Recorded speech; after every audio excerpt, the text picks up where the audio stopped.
pero muy bienvenidos a este tercer episodio de la cuarta temporada del podcast de Acts 29 Latinoamérica. Esta charla entre pastores, este tiempo de conversación. Y mi nombre es Facundo Luzardo, pastor de la Iglesia Bautista Adulam en la ciudad de Las Piedras, Uruguay. Y también le damos la bienvenida a Francisco Benfeld, pastor de Casa Libertad en Guatemala. Así que, Francisco, ¿cómo estás? Hola Facundo, y qué gusto estar nuevamente continuando con nuestro podcast y compartiendo con todos los que nos quieran escuchar. Como decías, mi nombre es Francisco, estoy en la ciudad de Guatemala pastoreando la iglesia Casa Libertad y también con el privilegio de compartir con los hermanos de Acts 29 a través de toda América Latina. Así que es un gusto estar acá. Excelente, qué bueno. Y estamos re contentos porque queremos seguir, queremos continuar con estos episodios que están saliendo ahí cada 2 semanas. Te animamos también que si ya escuchaste los anteriores o si no vayas y te pongas al día o te pongas a tiro, como dicen, creo que en Guatemala dicen así, ¿no? Que te pongas a tiro, te pongas al día. No decimos así. Entonces, ¿a quién escuché decir eso? Pensé que... Entonces, me engañaron. Pero que te puedas poner al día con los episodios anteriores, porque estamos siguiendo un tema.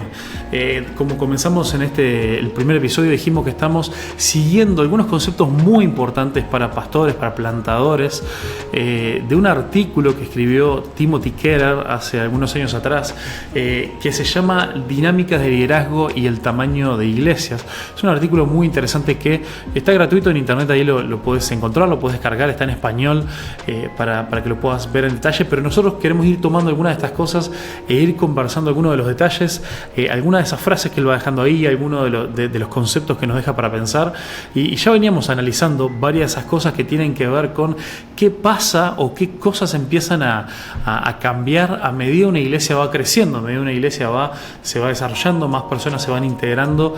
Hay cosas, o lo que Keller le llama dinámicas de liderazgo y dinámicas del crecimiento, las dinámicas que se dan también de relaciones en la iglesia, que van cambiando a medida una iglesia va creciendo. Así que bueno, queremos meterle de lleno, ¿no? En esta parte 2 de qué cambia mientras más grande es la iglesia, mientras la iglesia va creciendo. Y quizás solo como un recordatorio, sí. Facundo, creo que es importante recordar que cuando las iglesias van creciendo, no se convierten en versiones más grandes de la iglesia pequeña. Las iglesias cambia, como decíamos, las dinámicas de su liderazgo, cambia cómo se lidera, cambia la comunicación, cambia el rol de los pastores y de los líderes, cambia la manera en que la congregación se relaciona los unos con los otros, y entonces creo que ese es el concepto principal.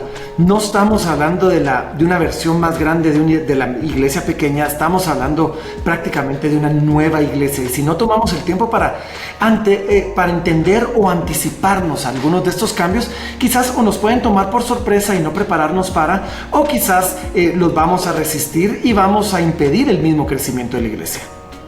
Sí, esa es una de las cosas también que a mí me dejó pensando mucho de estos conceptos que plantea Keller, y es eso de que a veces no es que uno conscientemente quiera resistir algunos de estos cambios o algunas de estas cosas, ¿no? Pero a veces uno al desconocerlos, Keller nos anima a anticiparnos un poco, ¿no? Decir, vamos a empezar a implementar algunas de estas cosas que van a facilitar la siguiente etapa y no esperar a tener los conflictos o tener las dificultades o tener alguna de las presiones de empezar en una etapa diferente de la iglesia sin haber ajustado alguna de esas cosas. Pero bueno, vamos por la primera y la vamos conversando, ¿no? Una de las cosas que dice que es: mientras más grande sea la iglesia, mejor debe ser la comunicación. ¿Qué has experimentado con esto, Francisco? Pues mira, yo creo que estoy de acuerdo. En una iglesia pequeña todos se conocen, los círculos son más cerrados, son más pequeños, y la comunicación tiende a ser de boca en boca. Basta con hacer un comentario el domingo, o quizás ni siquiera el domingo, con decirle a alguno de los miembros, e inmediatamente eso se riega como un fuego y la iglesia entera se entera. Pero conforme la iglesia es más grande, pues tenemos más diversidad en la población, ya no todos se conocen, ya no todos comparten necesariamente y por lo tanto la comunicación debe ser mucho más intencional. Debe haber un mayor trabajo de usar esa herramienta principal que como pastores tenemos, que es el púlpito, para comunicarlo, y debe haber quizás más insistencia, porque pues, en medio de todo esto, la iglesia grande, la gente pues puede pasar muchas veces desapercibida por algún tiempo o por completo, y entonces quizás alguien no llegó y tal vez no te diste cuenta que no llegó, y entonces debe haber no solo una mejor comunicación, sino mayor comunicación, y deben haber más canales de comunicación. Lo comunicas el domingo, lo comunicas por tus redes sociales, lo comunicas por tus grupos de Facebook, abres mucho más canales de comunicación para asegurarte que uno, no haya confusión en el mensaje que se está dando, y dos, pues llegue a todas las personas que lo quieren escuchar o que quieres que lo escuchen. Sí, sin duda, y también son como diferentes estrategias también que uno tiene que ir buscando, ¿no? Yo sé que me he encontrado con varios que les sorprende o hasta les parecería una pesadilla en el caso de su iglesia. Por ejemplo, nosotros todavía tenemos la posibilidad de mantener un grupo de WhatsApp abierto en el cual no es solamente una difusión, no solamente para comunicar, sino la gente también puede interactuar y hablar, y bueno, eso depende de la cantidad de personas y también depende un poco de la cultura, ¿no? de qué cosas se comparten y todo lo demás, pero claramente llega un punto donde eso se vuelve bastante irrealista, y bueno, simplemente eso, hay que comunicar y ver también las estrategias y las formas. Lo había dejado para después porque me parecía que esto de la comunicación era un poco base, ¿no? Pero una de las cosas que dice justo antes es que mientras más grande la iglesia, más personal por cabeza necesita ser añadido. Y esto me llama la atención porque, bueno, nosotros tenemos ahí hoy en día un promedio de unas...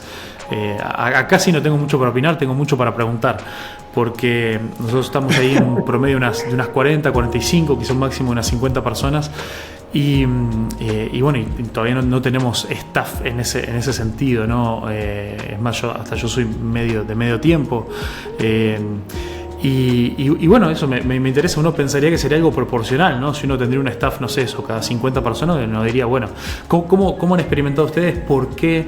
¿En qué áreas es que ha sido necesario quizá contratar staff? ¿Y cómo ves que eso se suele administrar? Pues mira, yo creo que hay varias cosas, como decías, en una iglesia 40, 45, 50 personas, pues al principio quizás un pastor puede llegar a pastorear 150, 200 personas, aún. Nosotros ahorita ya estamos en una iglesia como de unas 750, 800 personas, y somos 11 personas que trabajamos en el equipo. O sea, pasamos de una proporción que tal vez de 100, 150 a 1, a una proporción de unos 70, 75, 80 a 1. Y yo creo que es por varias razones. Primero, comenzás a tener más actividades y más programas. Entonces, donde antes el pastor era un generalista, el pastor daba los anuncios, el pastor hacía las redes sociales, el pastor predicaba, el pastor muchas veces hasta cantaba en la alabanza porque no había quien cantara, de repente... Esa es la única cosa que todavía no me dejan hacer. Hay veces donde eso es bueno. No te he escuchado cantar, pero yo sé que si fuera en el caso de personas que conozco en mi equipo, solo pensemos en que hay ángeles en el cielo con un gran ecualizador tratando de que llegue como olor fragante. Pero, en fin, el punto es este. Llega un momento donde pasas de tener la necesidad de alguien que haga de todo un poco a gente que sea un poquito más especialista. Entonces ya tenés gente que se dedique exclusivamente quizás al diseño gráfico de las redes sociales, y gente que se dedique exclusivamente quizás a la alabanza. De repente ya vas a tener pues más grupos en casa. Nosotros tenemos ya un poquito más de 40 grupos en casa en la iglesia. Yo ya no puedo darle seguimiento a cada uno de los líderes, pero entonces tenemos a un pastor que se encarga de cuidar a nuestros líderes, de cuidar a los que cuidan a la congregación, porque ya es necesario. De repente ya tenés un programa de jóvenes donde una reunión de jóvenes quizás resulta ser más grande que algunas iglesias. Entonces ya tenés un pastor de jóvenes que se encarga solo en los jóvenes. Entonces la iglesia se vuelve más compleja en la cantidad de eventos, programas, ministerios que hace, y al mismo tiempo entonces necesita personas más más especialistas en algunas de esas áreas. Entonces, no solo hay más gente, hay más eventos, hay más programas, hay más cosas, y eso te implica más personas haciéndolos. Y como hablábamos quizás en algunos de los episodios anteriores, el rol del pastor va cambiando, y también ahora donde en una iglesia más pequeña la gente te permitía que les predicaras porque tú los pastoreabas, ahora quizás la gente está llegando más por la predicación que por el pastoreo, y entonces te permiten ser su pastor porque les predicas. Y entonces aún el pastor debe volverse más especialista en comunicar la visión y en preparar un mensaje. Y ahora pasas más tiempo quizás preparando el mensaje y la comunicación, y tienes que delegar a otros para que hagan todo lo demás. Sí, muy, muy cierto. Y creo que esto es una de las cosas en las cuales también iglesias pequeñas podemos aprender o podemos ser conscientes de ir planificando hacia eso, ¿no? Por ejemplo, en iglesias pequeñas, como tú decías, ¿no? Es de esperar que la parte relacional, como ese acceso al pastor o esa parte de cómo fueron pastoreados y tuvieron esa cercanía con el pastor, sea parte de lo que atrae a la gente a hacerse parte, ¿no? Pero uno ya podría pensar en que eso no siempre va a poder hacer así, y aunque uno tenga por un buen tiempo una iglesia pequeña, hacer todo lo posible para que la gente que llegue, por más que uno tenga el tiempo y todo lo más, sea también abrazada por el resto de la iglesia, y que la iglesia realmente se sienta como una comunidad, y no quedar tanto esa frase que hemos usado mucho, ¿no? de pastor dependiente, sino que poder pensar también en que uno no siempre va a poder estar atendiendo las necesidades emocionales, espirituales y todo de cada uno de los miembros, ¿no? Entonces ya alentar a los hermanos a que al resto de los miembros a que tenga ese acercamiento con la gente nueva, más allá de que uno sea una iglesia pequeña, y no esperar a que eso cambie o que eso crezca, o la gente se empiece a desilusionar porque no tenía acceso total al pastor, ¿no? Y esa es una de las cosas que tenés que tener cuidado de no resistir. Hay cosas que se vuelven más difíciles y cosas que quizás ya no van a pasar como antes conforme la iglesia crece. Ahora, eso es natural, pero no necesariamente bueno. Y entonces, como pastor puedes llegar a decir, bueno, pues ya no puedo atender a todos, pues ya no se atiende a todos. No, eso, aunque pueda ser natural, no es bueno, y por lo tanto ahora mi rol es levantar líderes, capacitar personas que puedan atender a los que yo ya no tengo la oportunidad de atender. O sea, la gente sigue necesitando ser pastoreada, la gente sigue necesitando ser cuidada, y quizás ya no va a ser por la figura principal del pastor, pero, o sea, entonces ahora mi rol cambió. Ya no los pastoreo, pero ahora pastoreo a los que los pastorean, ahora capacito a los que quiero que pastoreen, para que esto no deje de pasar. Y el problema es muchas veces cuando eso no se entiende, simplemente este tipo de cosas deja de pasar. Y ahí es donde vemos a personas atribuyéndole moralidad a un tamaño de iglesia. Entonces hay gente que dice, las iglesias pequeñas son buenas porque hacen eso y las grandes son malas. O hay gente que dice, no, las iglesias grandes son buenas porque tienen recursos para hacer todo esto, y las pequeñas son malas. No hay que atribuir moralidad a un tamaño de iglesia. Simplemente hay que reconocer las dinámicas, como hemos venido discutiendo y como discute este artículo, que pasan en una iglesia conforme crece, y abrazarlas, porque no es ni bueno ni malo, solo es, y debemos prepararnos para ello. Sí. Excelente eso. Una tercera cosa que menciona acá es que mientras más grande sea la iglesia, mayor planeamiento y organización deben tener sus eventos. Sí, esto sin duda uno lo puede ver, porque tiene que ver que también uno tiene que preparar cosas para mayor cantidad de gente, y también algunas de esas cosas deben ser más también atraccionales, ¿no? Como parte de la estrategia también de que más personas lleguen a escuchar el Evangelio. ¿Cómo vieron ustedes esa evolución en el tema de los eventos y las actividades? Yo creo que requiere más planificación por varias razones. Primero, vas a tener... O sea, al ser más grande una iglesia, van a haber más personas, van a haber entonces quizás más comisiones entre la organización, y hay más gente involucrada. Y cuando hay más gente involucrada, pues requiere más planificación. Requiere reunirte con ellos, dar mayores instrucciones. Cuando la iglesia es pequeña, pues pues 2, 3 personas que sirvan la comida, que sirvan qué sé yo, puede ser suficiente. Ahora, como hablábamos también en algunos de los episodios anteriores, una de las cosas que pasa es que cuando la iglesia crece ya no nos conocemos todos y por lo tanto el nivel de excelencia sube.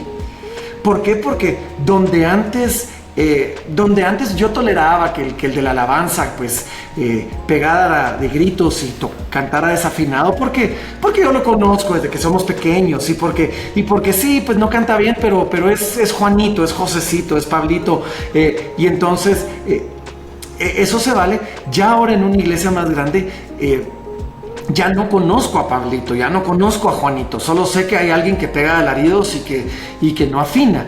Y entonces, otra vez, eso ya cuando lo pasas a eventos requiere mayor planificación. Ya debe haber más gente involucrada, debe haber una mejor organización otra vez hay más comisiones y todo esto va muy relacionado. Parte de la relación entre las personas conforme crece se desconectan un poquito y al mismo tiempo eso entonces te implica mayor excelencia, mayor planificación, mejor comunicación. Todo esto va de la mano con que pues ya no todos se pueden conocer. Sí, también está ese elemento de que se da la posibilidad de que pueda haber una mayor especialización, ¿no? Al haber más personas, al haber más gente, claramente va a haber más voluntarios y eso, va a haber personas que tienen el tiempo para prepararse, para estudiar más o para enfocarse en un área específica, ¿no? Como por ejemplo alguien que se dedique esto específicamente a que solamente lo que hace su iglesia es tocar la guitarra. Entonces va a tener tiempo para ensayar y para hacerlo mejor, cuando antes quizá era un generalista, una palabra que habías usado hoy también más temprano, y que tenía que estar pensando en 20 cosas más de la música y no solamente en su instrumento. O incluso vemos también en algunas iglesias, no sé cómo lo hacen allá en Casa Libertad, pero de que incluso los músicos tienen mucha más libertad para rotar, para descansar, no tienen que estar todos los domingos tocando, dirigiendo, y eso también da como ese espacio para que la gente pueda perfeccionarse por estudiar más o por incluso haber podido descansar y no estar siempre ahí atrás de cada detalle, ¿no? Fin de semana tras fin de semana. Claro, y otras, eso eventualmente te va a ir permitiendo, creo yo, tener un voluntariado más saludable, donde no terminas quemado porque te tocó todos los domingos en los 2 servicios durante 2 años, sino que quizás ya te toca una rotación, un domingo sí, un domingo no, te toca, tal vez nosotros lo tenemos ahorita, te toca servir una vez al mes, y eso te permite pues también tener días donde me siento, recibo, soy una oveja, estoy escuchando la predicación del evangelio, estoy uniéndome en la adoración. Quizás ahora se traslada el reto a tu staff. Nosotros hemos tenido esa discusión ahora con el staff de decir, ok, como ustedes trabajan todos los domingos, hemos visto que a veces comenzás a desconectarte, te vuelves un profesional del ministerio desconectado del recibir la palabra, del adorar junto con las personas, y entonces toda etapa trae sus retos. Sin duda. Y hablando de retos, quizá una de estas cosas a veces más difíciles de tragar o de aceptar en un principio es que mientras más grande sea la iglesia, más miembros se han de perder por los cambios. Justamente todas estas cosas, estamos hablando de cambios, y a veces estamos hablando de cambios que se dan por decisiones intencionales de parte del liderazgo, pero no todos estos cambios van a gustar, y puede haber personas que van a haber personas que tomen esa decisión de que ya no se sienten a gusto y que terminan eligiendo salir. ¿Cómo pensás que deberíamos manejar este tipo de cosas? ¿Cómo las deberíamos procesar? Cuando una iglesia es pequeña, todos sienten que tienen una opinión sobre cualquier decisión, y muchas veces la tienen. Y aún, pues tú como pastor sabes, querés hacer algún cambio, pues cuando la iglesia es pequeña, sabes que tenés que hablar con algunas personas claves que te van a ayudar a convencer un poquito a todos los demás de que esto es una buena idea. Sin embargo, conforme la iglesia va creciendo, el número de personas que toman la decisión se reduce. Y donde antes pues era casi que toda la congregación, después pasó a ser un grupito selecto, ahora pues quizás va a ser el consejo de ancianos, y aún en algunos casos ni siquiera el consejo en pleno el que toma ciertas decisiones. Y por supuesto eso no gusta.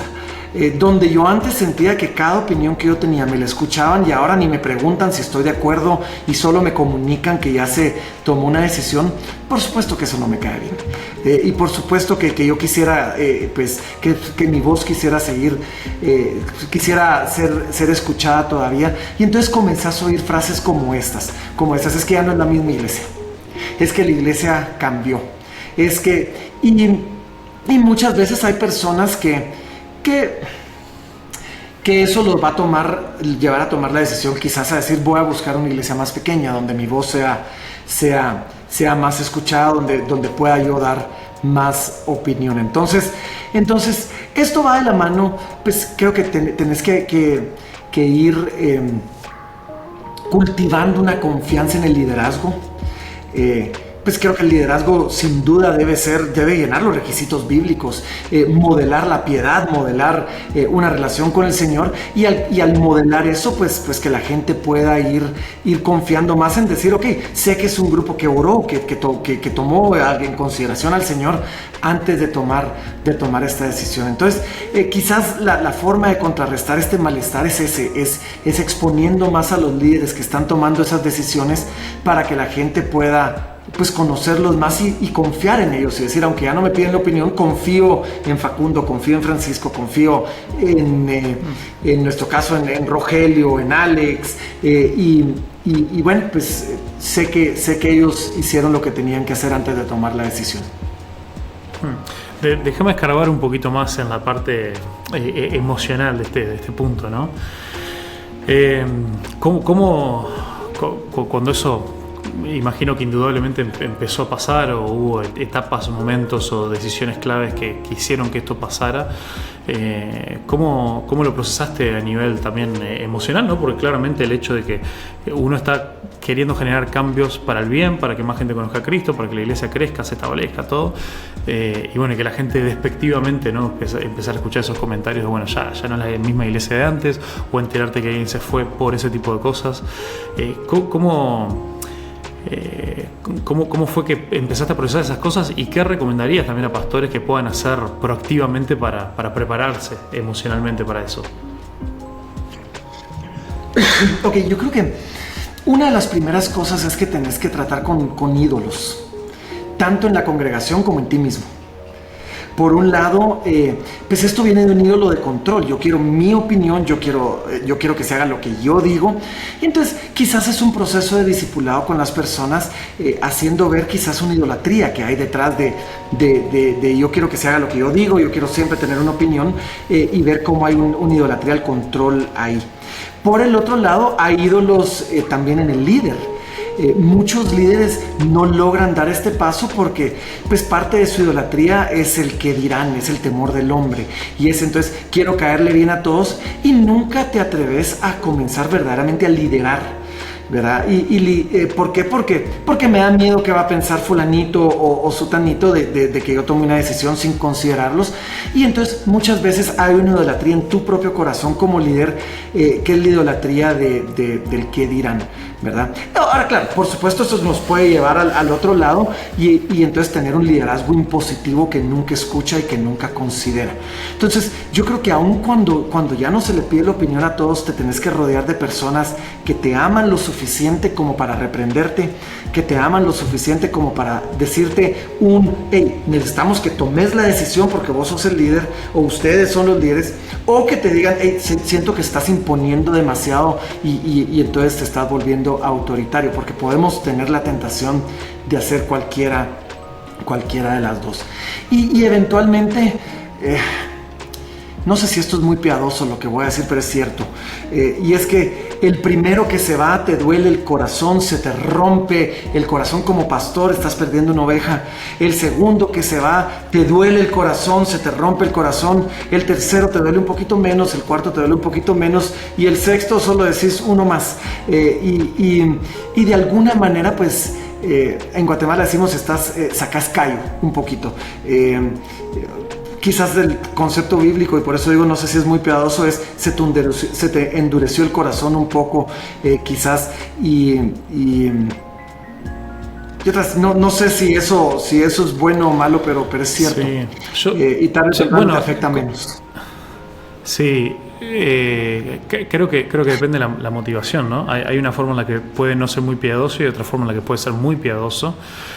El lado positivo o la forma en la que podría ser una actitud piadosa, un cambio piadoso en nuestro corazón es si no es si es que te empieza a doler menos, no por desinterés o no porque bueno, qué me importa la gente, sino te empieza a doler menos porque uno entiende que está bien, esta iglesia no va a ser para todos, yo amo a la persona y si esa persona realmente va a poder continuar su proceso de discipulado en otro lugar, gloria a Dios por eso, y capaz que Dios puede desarrollar también en nosotros un corazón un poco más generoso, con más visión de reino, de que pueda estar cómodo con esa idea de que no todos van a estar toda la vida en nuestra iglesia, y quizás hacer una forma sana de que empiece a doler menos. Y yo creo que acabas de decir algo interesante, usaste una frase muy importante, y es visión de reino. Muchos sufren demasiado porque creen que las ovejas son suyas y no de Cristo. Y cuando entiendes que somos un solo cuerpo, una sola iglesia global, entonces eventualmente puedo entender que también como iglesia juega un rol particular dentro del cuerpo de Cristo global, y que tal vez nuestra iglesia es mejor para hacer esto y estas personas quizás entonces necesitan lo que otra iglesia es mejor para hacer, y en nuestro amor por esa oveja quizás nos toca el decir, quizás te toca buscar una iglesia que pueda proveer lo que ahorita nosotros no podemos proveer, pero donde tus dones son más adecuados, tus talentos van a ser mejor aprovechados, o donde los dones y los talentos de la iglesia van a edificarte mejor a ti y a tu familia. Entonces cuando entendés también que las ovejas no son tuyas, vas a tener un poquito más de libertad de dejarlas ir. No significa que no vaya a doler, no significa que porque hay cariño, hay amor, ha habido tiempo, esfuerzo invertido, pero sí significa que lo vas a hacer con un gozo, que quizás no es felicidad, pero sí gozo de verlos a ellos, pues quizás dar un paso que los va a edificar más. Sí, tal cual. Quedan un par, pero creo que con esto, qué mejor que terminar con esto, ¿no? Que con visión de reino, que con este entender de que cada uno de nosotros está haciendo una parte en el gran plan de Dios para su iglesia. Y tenemos el privilegio, los que somos pastores, de liderar iglesias locales y la responsabilidad de estar atentos a estas cosas y ver cómo podemos ir, ¿sí? Haciendo algunos cambios, quizás siempre esforzándonos por mantener la visión que el Señor nos ha dado, pero cambios prácticos y concretos que faciliten el crecimiento y la incorporación de nuevas personas para que puedan ser discipuladas. Mientras también seguimos orando, apoyando y bendiciendo otras iglesias de nuestra zona para que Dios también las use con ese mismo propósito, ¿no? de expandir el reino de Dios. Así que queremos animarles también a esto, a poder aplicar estas cosas, a analizar su situación, ver cuáles de estas cosas que mencionamos pueden aplicarse a algunas de las situaciones que estén viviendo y conectarse también para el próximo episodio, donde vamos a seguir conversando algunas cosas más también relacionado a la intencionalidad en los procesos, cómo para crecer necesitamos ser intencionales en los procesos internos de la iglesia. Así que suscríbanse, compartan esto con amigos, con otros pastores, con líderes que ya tengas dentro de tu iglesia, que esta conversación le pueda ser de bendición. Y Francisco, no sé si hay alguna palabra final. Solo no dejen de conectarse, apenas estamos comenzando en este material y otra vez escrito por hombres con mucho mayor experiencia que nosotros y con mucho mayor sabiduría, pero que creo yo que puede ser de bendición para ti, donde sea que esté tu iglesia en su proceso de crecimiento. Buenísimo, nos vemos entonces y seguimos plantando iglesias hasta lo último en la tierra. Dios les bendiga y nos vemos la próxima. Chao.